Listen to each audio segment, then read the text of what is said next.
So right now I'm going to what I consider my full-time job, which is a freelance teacher, freelance music teacher to be more specific. So people ask me how I'm able to compose and have a full-time job at the same time, and this is basically it. So what I do is I teach percussion specifically to several schools in my area. I help teach the marching band at the local high school, and then I teach master classes to percussion students at a couple of middle schools in the area. These band programs will hire me to come in and teach the percussion students about percussion. And the fortunate thing for me is that though there aren't that many hours that I can work freelance teaching, the pay is at a point where it's maybe double the amount per hour than I would if I were working, say, a service job or something like that. It's less hours, but it's more money for those hours. That advantage is that it affords me the time to compose, work on content throughout the week in between when I have to teach. So I'm heading to a masterclass right now at a middle school. I'm going to walk in, get a visitor's pass because I'm not hired through the district as an employee, but a contractor. Today at this middle school, I have 2 different periods to teach. It is going to be the advanced kids and then the intermediate kids. And then later today, I have a marching band rehearsal at the high school. And that'll be after school, so that'll be this evening for a few hours.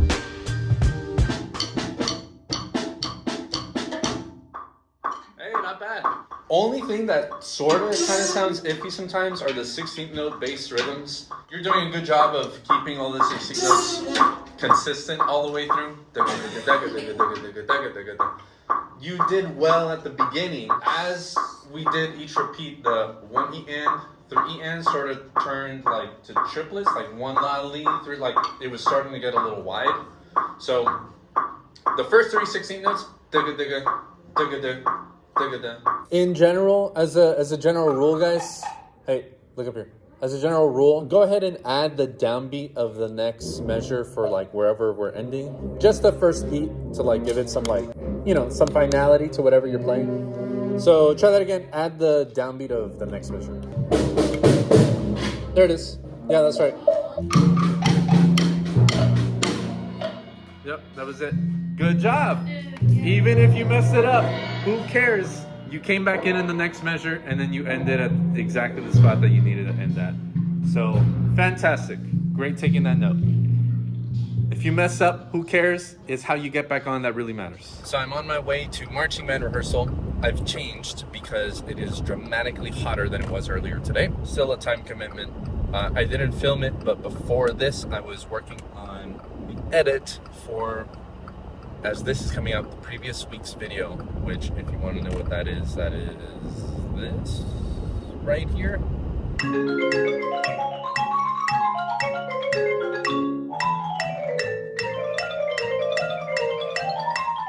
So, did you heed my advice? Play a little lower so that you can maintain both your accuracy and your timing. Not everyone did. Some people were playing very big, but that doesn't mean that it was necessarily bad. Anyone want to guess what tempo that was? I'll only take 3 guesses. 172. Next guess. 164. Third guess. 166. That was 152. That was closer.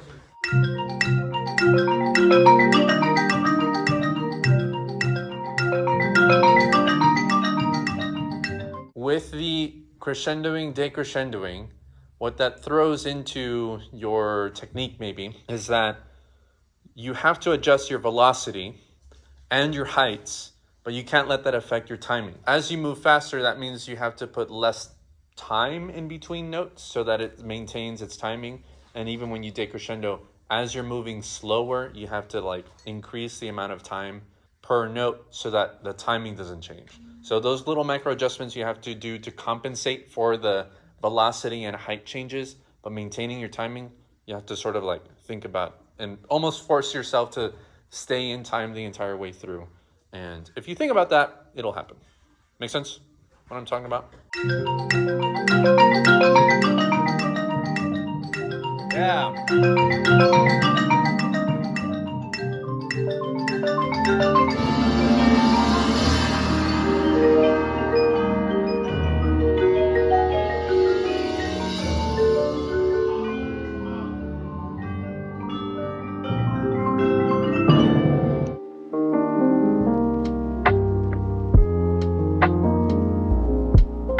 Okay, so I'm leaving the middle school, at least one of the middle schools that I teach at. And now I have a chunk of time before I need to get to the next school. However, it's not long enough for me to go all the way home, so that would take half an hour. And then to the school, that would take about 20 minutes or so. So right now I need to change my oil, my car's oil. So I'm going to go to a place, hopefully they can do it with decent time. And then what I usually do is head to a Starbucks, chill there for a little while, and work on business admin stuff on my computer, and then head to the next school, which is the high school, for some private lessons. Hey man, I just need an oil change. So what I'm going to recommend today is a coolant flush to change out that whole system, the radiator fluid in the whole system, for some new stuff. Okay. You want us to knock that out for you? Ours here is normally 140. You seem to be pretty low there, so I want to help you out. Yep. To get you a $20 off on that. Okay. Sure, we'll do that. We'll get you all handled then. Okay, thanks.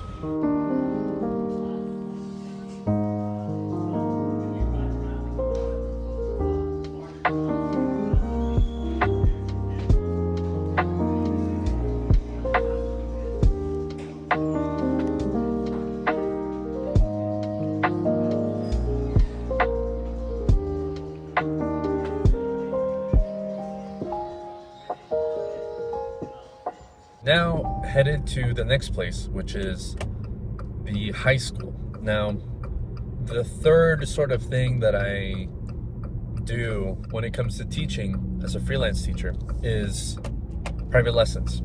So I teach private lessons to some of the kids that I teach on percussion instruments. And so I have several students who I teach privately, and I like doing it. There are many people that I know who are teachers who don't like to teach. They teach maybe just out of necessity, but I feel lucky that teaching is something that I like to do.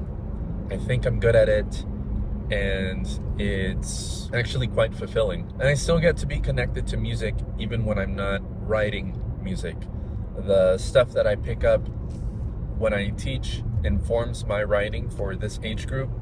Some of the pieces that I write, I'm able to get played by people in this age group. So in many ways, there's quite an advantage of being in a school system while being a composer who happens to write not only music for media, which I'm doing as well, but music for education, or the education market, like for middle schools and high schools.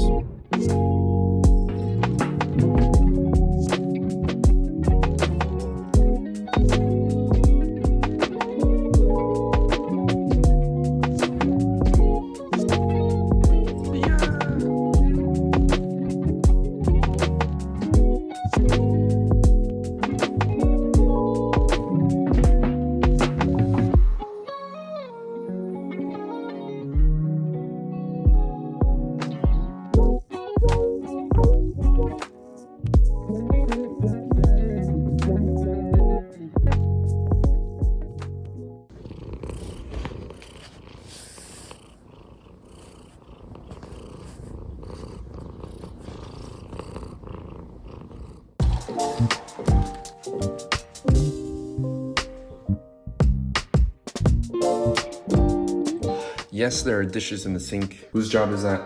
My job. I promise I'll get to those later.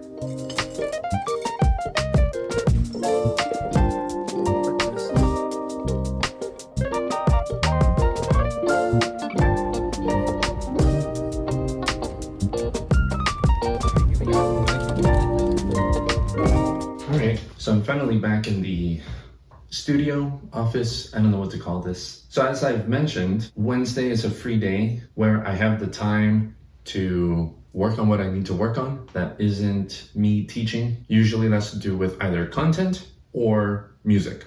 And today is a music day. So now I'm getting started working on the mix for this cue. I wish I had gotten started on this a little earlier. However, my partner, she has the day off today. She's taking the mandatory paid time off. I had to spend some time with her while she's here. But now I have the opportunity to work on this cue, and hopefully I can work on this for about an hour before lunchtime. So late to start. Hopefully we can get a lot of damage done. Now, because I'm mixing this, I'm going to be listening through headphones because this isn't a treated room. And just by listening to music and audio, I know that there are certain frequencies that are stronger than others in this room when I'm listening to stuff.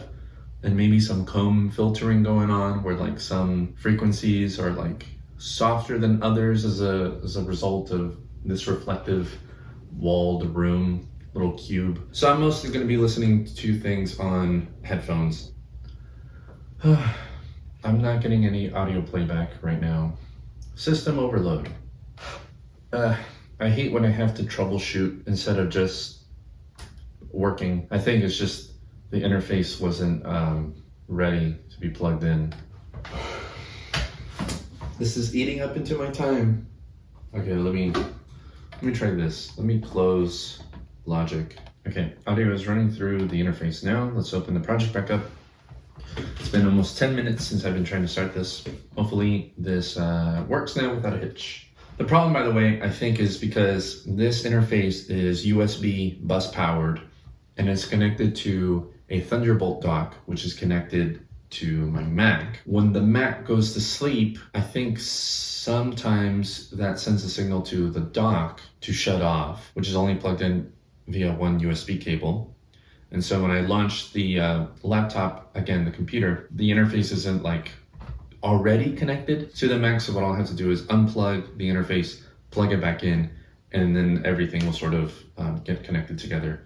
So that wasn't the case with Logic, and because these projects are quite large, I guess it was just a little too complex. I'm also screen recording, so that adds a layer of complexity and CPU power, just so that I can show it for this video. So I guess normally that wouldn't be quite an issue. All right, everything's loaded. It's 11:01. Now we can get started.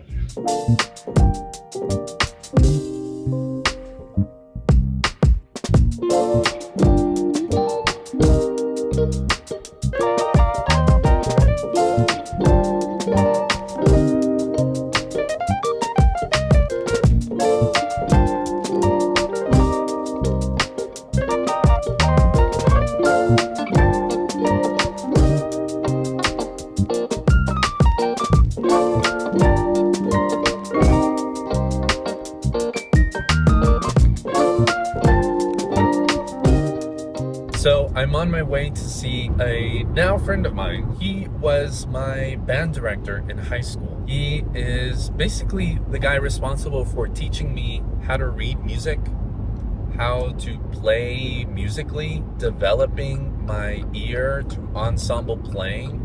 He taught me to play percussion. So it's been at least a couple years since I've seen him last. So I reached out, said, hey, you want to get lunch?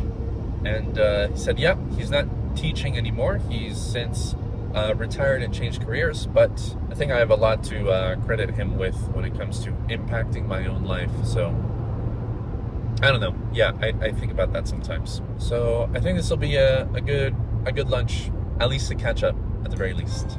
That went well. It was good seeing him. It was good talking to him. I caught him up on all the things that have been going on in my life and this YouTube channel, and he himself had a YouTube channel for a little while, and he got further than me at this point, so he knew what I was sort of talking about and where it seems like I'm sort of headed. That was nice. But now your boy has really long, too long hair, so I'm gonna go get a haircut right now before I get home. There we are. What do we think? I like it, actually. I got it slightly shorter on the sides and I think it's a good look. Top is still thick for sure. I have very thick hair. You know what? That's just a part of me. That's who I am. So I think it looks pretty good. So I'm gonna go home right now, wash out my head because otherwise I'd be shedding hair all over the place.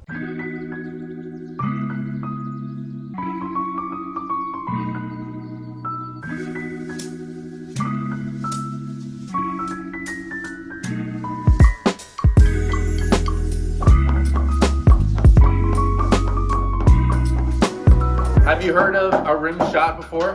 Like a, Not quite. or like a. So,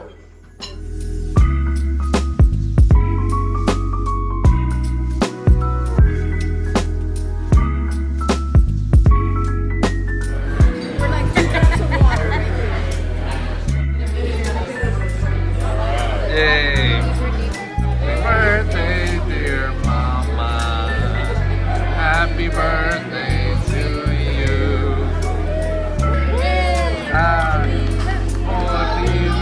Okay, so it's Friday, the end of the week. Usually my Fridays are reserved for composing and making content, which is sort of what I'm doing right now. Usually on Fridays I teach a little bit as well, but today that has been canceled, which I'm not complaining about because that gives me time to write a little bit more. And I've been thinking about this concept a lot lately, which is the concept of time and time management for creatives. Because if you're watching this channel, or if you're a subscriber of this channel, or if you're a composer or a music producer or an arranger or anything else, you're probably a creative person.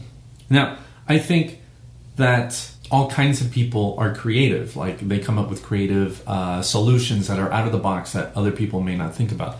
That's not the kind of person I'm talking about. To me, a creative is a person who just feels compelled to make something, whatever happens to interest you. If you're a writer, if you are trying to come up with fantastical stories and ideas and want to write novels or scripts or anything else like that, or if you're a painter, you envision some sort of motif or concept and you apply paint to canvas, or you're a photographer or anything else like that. If you're like me, then you're trying to make your creative passions into a job. Now that's tough because creative work is inherently volatile. It ebbs and flows whether you have work or not.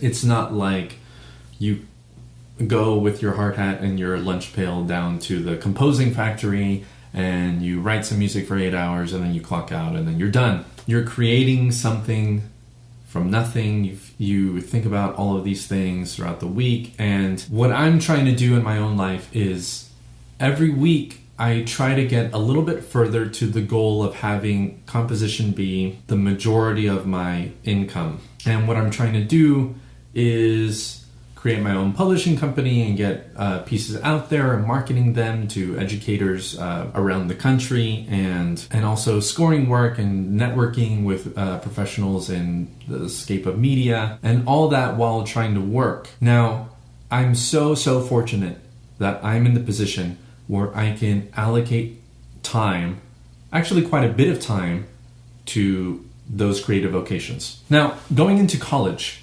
I went in as a music education major. My intent was to become a band director and be working on the composition on the side. And at the point where the composition was able to make me a living, then I would stop being a band director. Towards the end of my degree, I decided I just wanted to keep writing in class and not have to take more of the education classes. I didn't want to student teach for the last semester of college. I would have rather just taken writing courses, and that's what I did. I took advanced jazz arranging, 18th century counterpoint, and such. And really, I'm not a band director, but I happen to live in a state where band programs are actually pretty well funded. The majority of that being the sport of football is so well funded in this state. So as a result, band is as well. So there's opportunity for me to teach freelance to several of the schools in my area, and it earned me enough that I can live, save a little, and enough time to be working on the music. Now, it's not all perfect. I'm notoriously not great with managing my time. I'm the kind of person, and I suspect maybe many of you out there are the same. I'm the kind of person that will sort of only do what I felt compelled to do. So in school, when I was a student, I would just not do my homework because while I was at home, I was just like creating. In middle school, I was neglecting my English homework, but I was writing a book instead. Like, how does that equal out? And so my grades would tank in English, even though I was exercising my literature and writing and all of that sort of thing. Anyway, so I'm not good at managing my time. So throughout the week, so the first 2 days of the week, I basically have no time to write anything. Wednesday, I've carved out to be a day for myself to work on music. At first, I was a little apprehensive about doing that because there's opportunity for me to, say teach more private lessons. That's more income for myself. But I think it's more worth it for me to feed this thing a little bit more on those days. Thursday, first half of the day I'm teaching, second half of the day I have to writing, and then Friday, like today, I'm able to write the majority of the day. Now, you would think that I would be able to write a lot on the weekends. I don't have children, I just have a cat. I don't have a mortgage, I don't have car payments, I don't have those big responsibilities that require a lot of money. But I do have a domestic partner, and she and I live together, and it's not fair to her that all of my time be put into this and not just in spending time together. And I also don't want to become the kind of person where I sink all of my time into my work. I want to eventually have the financial freedom to be able to pick and choose the projects that I want to do, work the majority of the week, but if I decide to go on vacation with my partner for a while, then I can. Or if and when I have children, I'd like to be able to just take them to school and go to their events and all of that sort of thing. I want to be able to do that without being tied down to a job that requires me being there in order to make the money. So I've found that if I can just communicate to my partner when I need time for myself in order to create, it goes over much better than just telling her, oh, by the way, I need to work on a project and it's going to take 4 hours. Sorry for not telling you earlier. I know it's a Saturday, but and that rightly so bothers her. I'm not always good about saying that up front though. But like anything, it's a skill to develop over time. Now, the thing about it too is that having the time for my own creative work is essential for just my own well-being. It feels... The need to create feels almost as strong as the need to go to bed at night. Like it's just a necessary thing that I have to do, or else I get cranky, I can't think straight, I lose my appetite, whatever else when you're sick or you lose sleep. It feels the same when I'm not able to create for days on end. So really, it's better for everyone if I have at least a little time every so often to sit down and get to create something. If I deprive myself of that throughout the week and the weekend comes and Madeline and I can take time together, but I'm still not able to work on anything, then I'm just sitting around thinking about the work I could be doing, or thinking of ideas, or thinking, oh, I have this idea for a motif, I wish I could write it down right now, all sorts of things like that. And then I end up not being present in the moment. So that's why it feels, carving out the entire day of Wednesday feels like almost a self-care, not even self-care. I don't want to use that word lightly because I've seen peers and such almost fall into the trap of self-care being not doing the thing they don't want to do. So they end up not going to work or, whatever else under the guise of self-care. That's not what I'm talking about. I'm not neglecting work in order for me to mess around and have fun and boop around on my piano. But what I'm saying is that I'm trying to start and run a business focused around my content, focused around my music, focused around my published music. And teaching is a thing where I can sort of come in, earn my keep, clock out, and then I can come and do this and continue to work on it. And over time, it starts to develop. So if you're in a situation where you have a lot of responsibility. Say you have children, you have a partner or significant other that you want to maintain a relationship with, or your parents or your family or your friends or whatever else. I think the only piece of advice I could really give is try and find those little moments in between everything where you need to take care of you, in the sense that you get to sit down and do your creative work, and make it known to the people who are important to you in your life that that is something that you require, like sleep or the need to eat a couple times a day. It's like that. And I know the frustration of having maybe just an hour to yourself, and you get working and it's tough for half an hour, and then in 45 minutes in you come up with an idea and you start to get in the flow, and then all of a sudden you have to stop what you're doing. That's incredibly frustrating. It sucks to be in that position, but still it's a compromise, and you have to be honest with what your intentions are. Are you trying to treat it seriously, like turning it into a business or a career or something like that? If so, then you need to give it its proper time in order to grow it to that. If you need to sacrifice just a couple hours of work during the week, maybe you should do that, if that's even an option for you. Or do you just want it to be a hobby, and you have a full-time job that you find fulfilling and earns you the living that you want to have, but you also feel this need to be creative and create something, like you need to breathe? Then that's fair too. You don't have to make this a career in order for you to feel fulfilled in writing. It can be a hobby. For me, it's not a hobby. I'm trying to create a business out of this, and so far it's a lot of fun. It's challenging for sure, but it's still fun, and hopefully that maintains itself over time. Anyway, so I'm rambling, but that's a look into a typical week in my life. Doesn't change too much. This weekend, I'm just going to be spending time editing this video and spending time with my partner. We don't really have anything else going on, so I'll end the video at this point. Fortunately, this week there isn't a marching band competition that I have to go to, or a football game that I have to go to, but particularly in the fall, that is something that arises on Saturdays or even Fridays. Okay, so hopefully that gave you a little insight into my day-to-day, how I make this work, how it fits around my schedule, my deliberate actions to allotting time for creative work, which I find essential to my own well-being, getting it out and getting into a routine of creating a creative outlet, that whole sort of thing. Anyway, I hope you enjoyed this. Comment any questions you have below, and we can talk about time management and creativity and the difficulties of our real lives. So thank you so very much for watching, and as always, take care.